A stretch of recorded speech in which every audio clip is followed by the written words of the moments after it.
Hey everyone, welcome to the Horror Show. I'm Cecil Laird. Harron. And we are back to do another comic book review for you guys.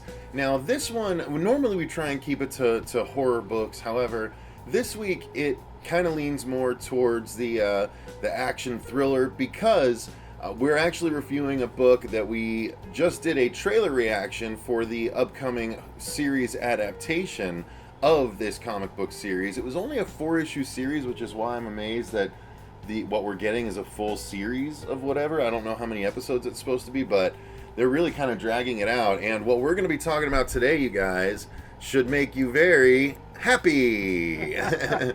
Oop, wrong thing. All right, so so we're going to be talking about Happy by Grant Morrison and art by Robertson, obviously. I'm not even sure what the first name is. Let me double check that. But I've got the issues here so we can show you artwork along the way. But it was Derek Robertson did the artwork. So, very talented man, and you guys will see. But we're going to talk about this kind of like usual. We'll talk about the story, then we'll talk about the artwork and what we think of everything as a whole. So, Happy is about an ex-police officer, right? Yeah, ex-detective. Ex-detective who has turned to tracking down, like bounty hunting. Essentially, was it bounty hunting or was it straight, hunting down and murdering people? I think it's hunting down and murdering people. Okay, I was unclear. I was giving him the benefit of the doubt, but yeah. So he's hunting down and murdering guys. In the very first issue, he bites off more than he can chew, and ends up getting surprised by the number of guys that he encounters, and he takes a slug to the chest while taking everyone out, and he makes it back down to the street, and then he pretty much collapses and bleeds out. But next thing is... Well, he had a heart attack. Oh, he did have a heart attack? Yeah. Because of the bullet, though. Yeah, well, I think that, just all the commotion and Yeah. everything. So, but he has a heart attack. So an ambulance finds him, and he wakes up in an ambulance, and when he does... something is a little bit different. Dirk, what is different? And I'll show them here. Well, as they're bringing him back to life, as soon as he wakes up, he sees this blue flying donkey unicorn. That's what he looks like right there. So that's Happy. And that's the artwork too. So just so you can see a little bit of the faces, I gotta go mirrored here. So, and I'm trying not to get the glare. But the artwork is sort of reminiscent of Steve Dillon a little bit, to me anyway. Yeah, I can see that. But this is I like kind of the last page because it shows sort of the size differential. Pay attention to the talking horse. So yeah, it's really interesting stuff, and it was a really fun story. Parts of it were fun. Overall, it was pretty sad, actually. But the little blue horse basically says, "Hey, you're the only one that can see me, and I need your help. My little girl Haley has been kidnapped." And what he means by little girl is he's her imaginary friend. And he's been all over the city, and I think he even says the world, and he says that this ex-cop is the only one that can see him, and he doesn't know why, but he needs his help to save Haley. But yeah, it just has a good story. I don't want to spoil anything, but there's a reason that it gets revealed later that Happy makes the connection and stuff, and it's just really, really cool how it ties up, But yeah, so essentially Happy has to convince this ex-cop who's beaten down by life that he needs to do something good for this kid. And it's cool because it gets into sort of a fun and games aspect where Happy, he's like, okay, you want to prove to me you're real? Here's what we can do. And they go to this poker game with some of the biggest lowlives and criminals that the cop has encountered. And he basically just taunts them the whole time and says, "Oh, I'm going to clean the floor with you guys, let's just say, they're like, we think, because he starts winning because Happy is flying around and telling him everyone else's hand. and he basically someone accuses him of cheating. He's like, well, you can check my sleeves and everything, and unless you think there's a little blue horse sitting on your hat telling me what your hand is, you better shut up. So it's really hilarious, and it was good fun. But yeah, I enjoyed the story tremendously. What did you think, Derek? Oh yeah, I loved it. It was just you don't get to see the little blue donkey until the last page of the first comic. So so that was what was great about it, was that I really didn't know where this comic was going, and then yeah, it totally caught me off guard. And I loved it. I was just like, well, what's the next issue? Because it's it's very vulgar, very violent.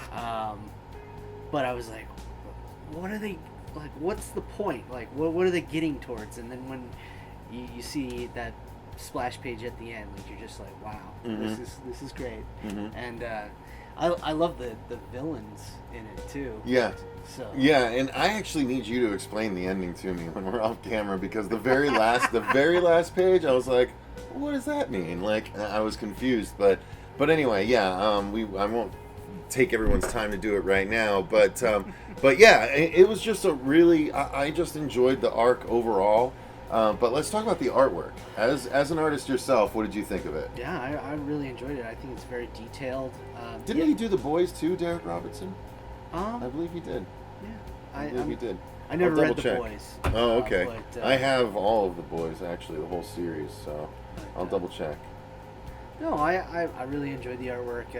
It did capture the world that he lives in, and I love that, like, his skin is so rough because of the eczema and everything, and just how he's just this, like, he's just gross, this ex-detective, and how he drinks and like he takes full advantage of, like, kind of becoming a scumbag for the most part. Like, he's like since his life kind of fell apart, he just doesn't care anymore. And I thought that was interesting how I don't think it really mentions it in the comic, but like in the television series, how he's like, I feel like I can't die. Like, I get myself in all these crazy situations, and then and somehow he gets out of it. Yeah. And so that's why I feel like it's going to be interesting, it being a series now, and where they're going to go with this, and if this is just going to be like an adaptation of the comic for the first season, and then where would they go after that?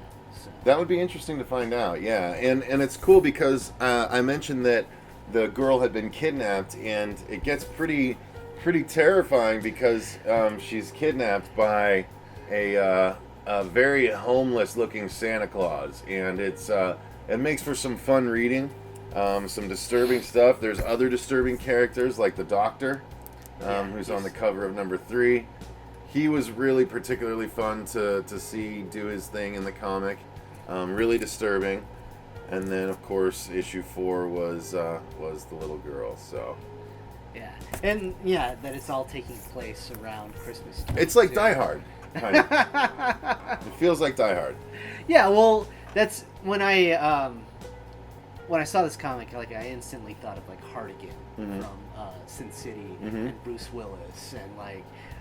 So when they announced who the guy that was going to be playing the detective, and it was like a guy from Law and Order, I was like, sold. Looks great, and that actor was actually in Sin City.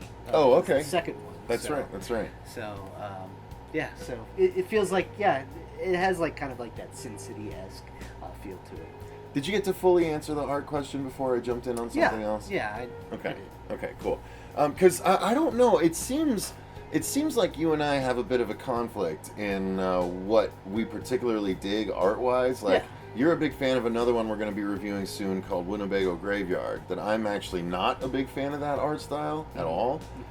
So I'm very curious. Like, is it generally like sort of the crisp lines like this, or do you? It just depends. I like all different kinds of artwork. I feel like if it's if it helps out the story in any way, then great. Sometimes I feel like something's a little too loose, or just maybe it's just like overdone. Sometimes, like I feel like art can be overdone. But this was just like it was just solid.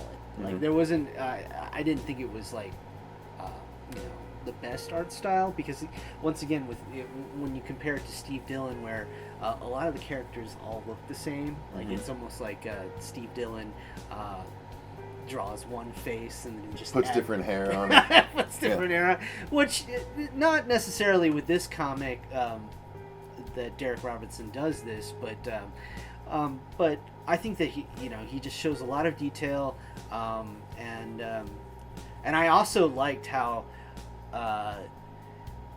like even though everything's so really detailed, like Happy himself is so cartoony looking, and that's what I really enjoyed, was like that the difference in the art style when it comes to the imaginary character and just real life. So I thought that was a really interesting blend. I think it works based on the trailer that we saw for the series. I think that works better in the comic than it does making it so obviously CG in the series, Yeah, well, I was really hoping when the trailer came out that it was going to be kind of like a Cool World or Who Framed Roger Rabbit situation where it's animated, so that it you have that 2D element to it. So even like, unfortunately that didn't happen, but I still dig what they're doing. So that's fair. I really love this comic, guys. Go out and get the trade paperback. I know it's out there, and ahead of the TV series, I think you'll really enjoy it. And I don't know, it'll obviously ruin the big parts of the series, but it's still worth getting. I think more so. Well, I also think that sometimes people that want to see where it came from can like make the comparison as well. So I think that it's a great comic. Check it out before or even after the series comes out on Syfy. It's definitely worth your time, guys. So thanks again for watching. Until next time, I've been Cecil Laird. Derek Harron. Let us know if you're going to check this comic out or if you have what you thought of it. But until next time, remember, stay scared.